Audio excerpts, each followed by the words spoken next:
अस्सलाम वालेकुम। इस वीडियो में हम ऐसे टॉपिक को कवर करने वाले हैं जो कि स्कूल कॉलेजेस वगैरह में नहीं पढ़ाया जाता, लेकिन ये इंग्लिश ग्रामर का बहुत ही नेसेसरी टॉपिक है, जहां पर हम इसका बहुत ज़्यादा रिटन इंग्लिश में भी इस्तेमाल करते हैं और स्पोकन इंग्लिश में भी इस्तेमाल करते हैं। यहाँ पे मैं आपको बिल्कुल बेसिक तरीके से बताऊँगी कि जब सेंटेंस में करना है, करना था, यानी आपको अपनी मर्ज़ी से कोई काम करना है या करना था, या वो कोई काम तयशुदा था, या तो आपकी कोई मजबूरी थी, करना पड़ता था या करना पड़ता है, तो इन दोनों में थोड़ा सा डिफरेंस है। वो क्या है, मैं इसको आपको अच्छी तरह से बताऊंगी और उसको बिल्कुल परफेक्ट तरह से यूज़ किस तरह से किया जा सकता है।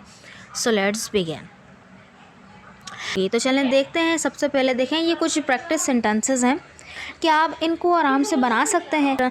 अगर हल्की सी भी आपको जो है मुश्किल पेश आती है इन सेंटेंस को बनाने में, तो इस वीडियो के आखिर तक इंशाल्लाह आपको इसके अंदर कोई आपका डाउट नहीं रहेगा। तो ये सेंटेंस है, उन्हें फॉर्म जमा करवाना है।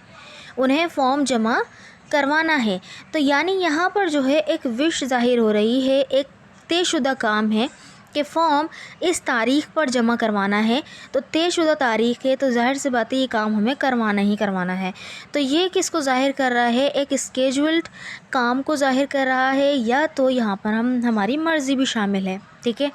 लेकिन जो सेकंड टाइप के जो क्वेश्चन है उसके अंदर देखें, उसे स्कूल जाना पड़ता है, यानी यहाँ पर कंपल्जन को ज़ाहिर किया जा रहा है, यानी उसकी मजबूरी है कि उसको स्कूल जाना पड़ता है। तो चले देखते हैं कि इन दोनों ही टाइप के सेंटेंसेस को हम किस तरह से बना सकते हैं। तो सबसे पहले हम देखते हैं यहाँ पर इज़ टू, एम टू और आर टू के यूज़ को। सो बेसिकली यहाँ पे देखें तो ये जो is to, am to, are to है, ये जब भी जो कोई काम है जो पहले से तय हो, ठीक है, या हमें कोई हिदायत या ज़िम्मेदारी दी गई हो कि इसको इस तरह से आपने करना है, ठीक है, या एक तयशुदा तारीख हो कि भाई इस तारीख पे आपको करना है, तो जब हम इज़ टू, एम टू और आर टू का यूज़ करते हुए इन सेंटेंसेस को बनाते हैं, जिन सेंटेंसेस में इस तरह का सेंस आता है कि मुझे ये काम करना है, मुझे ये करना होगा, मुझे ये करना था, ठीक है। तो चले देखते हैं इसको हम सेंटेंसेस में इसके स्ट्रक्चर क्या बनेगा। अगर स्ट्रक्चर की बात करें तो सिंपल यहाँ पे हम क्या करेंगे, सब्जेक्ट आएगा, ठीक है, और इज़ एम आर, जैसे हम सिंपल इज़ एम आर वाले सेंटेंसेस बनाते हैं ना, सेम उसी तरह से ही आएगा।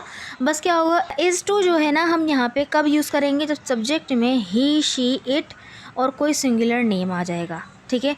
जबकि एम टू हम करेंगे आई के साथ सिर्फ, ओके।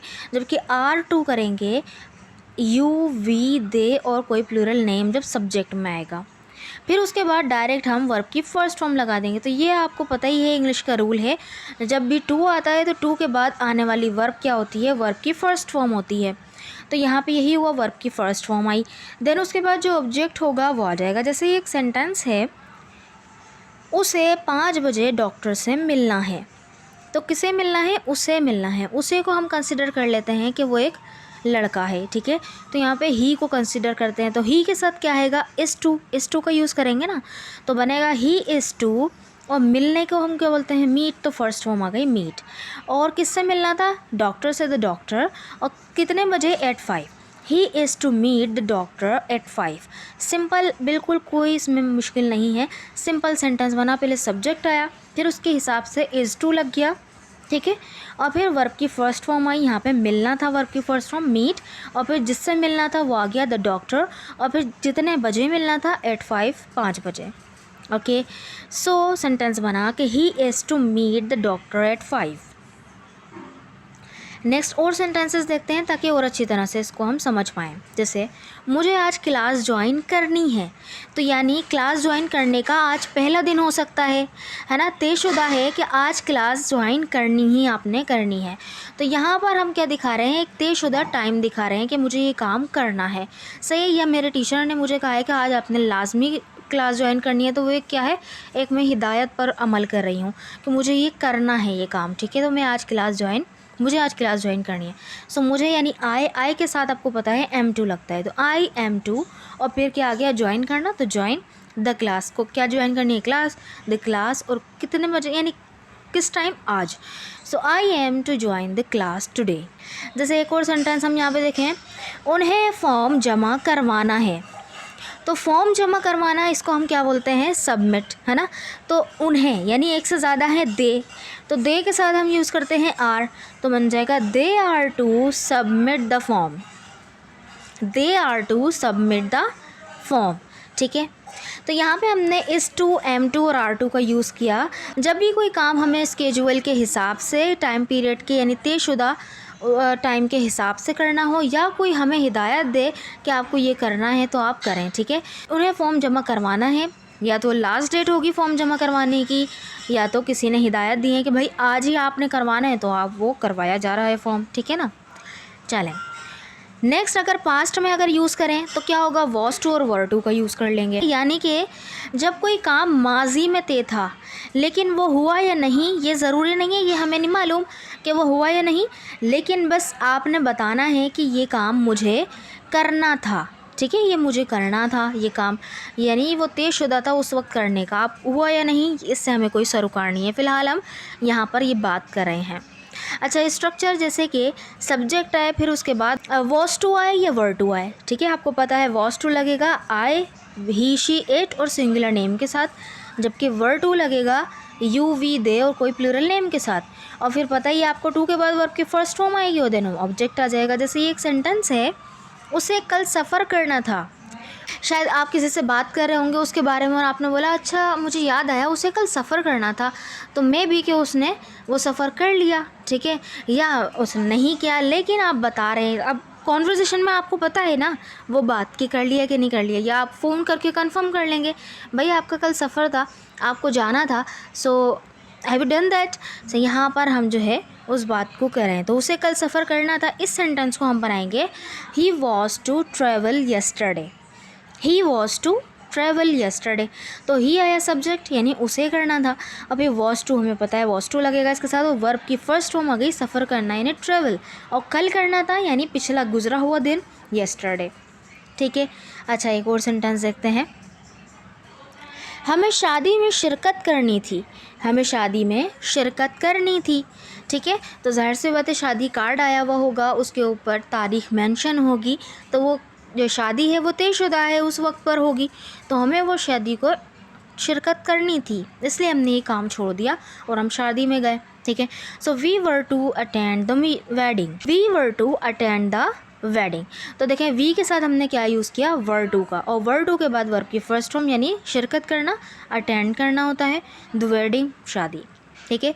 नेक्स्ट सेंटेंस, मुझे उसे कॉल करना थी या मुझे उसे फ़ोन करना था, so I was to call him, I was to call him, I के साथ तो वॉज टू लगता है ना, तो यहाँ पर हमने यही लगाया I was to call him, okay. ये था basically is to, am to, are to, was to, were to का यूज़। सो यहाँ पे हमने देखा कि प्रेजेंट में या पास्ट में कोई तयशुदा वक्त काम हो कि भाई इस वक्त करना था, या कोई हमें हिदायत दे कि आपको इस तरह करना है, तो आप बोलें भाई मुझे ये काम करना है, तो ये सेंटेंसेस हम बनाते हैं is to, am to, are to, was to, were to में, ठीक है।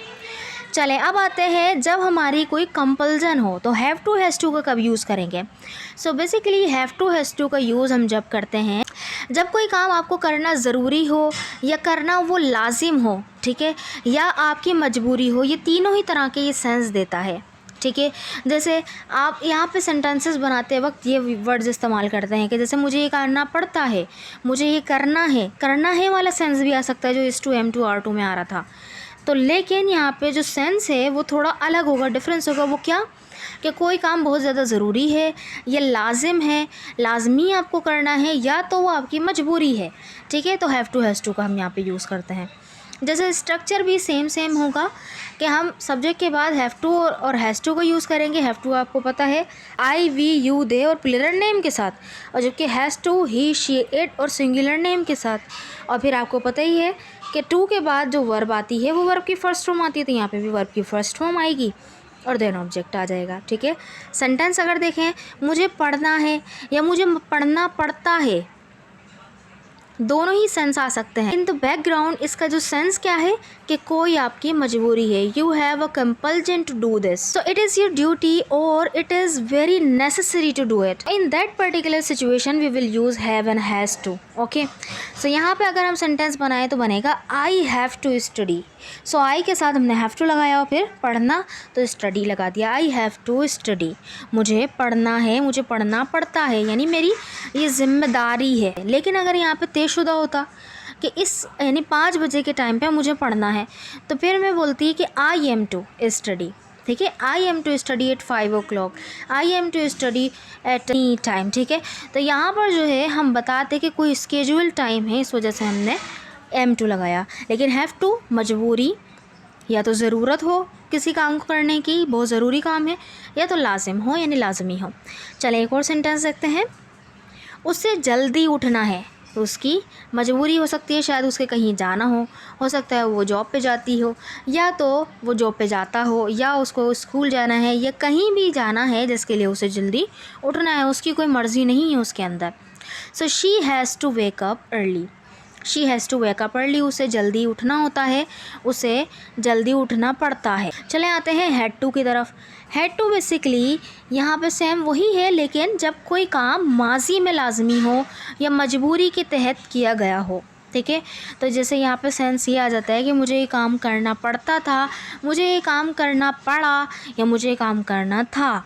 ठीक है, सेंटेंस का स्ट्रक्चर अगर देखें तो सेम क्या होगा, सब्जेक्ट के बाद हैड टू आ जाएगा और हैड टू के बाद वर्ब की first form then object. Had to तो क्योंकि एक ही है, तो सारे सब्जेक्ट के साथ आप बिला झिझक होके हैड टू लगा दें। ठीक है, तो यहाँ पे कोई कैद नहीं है।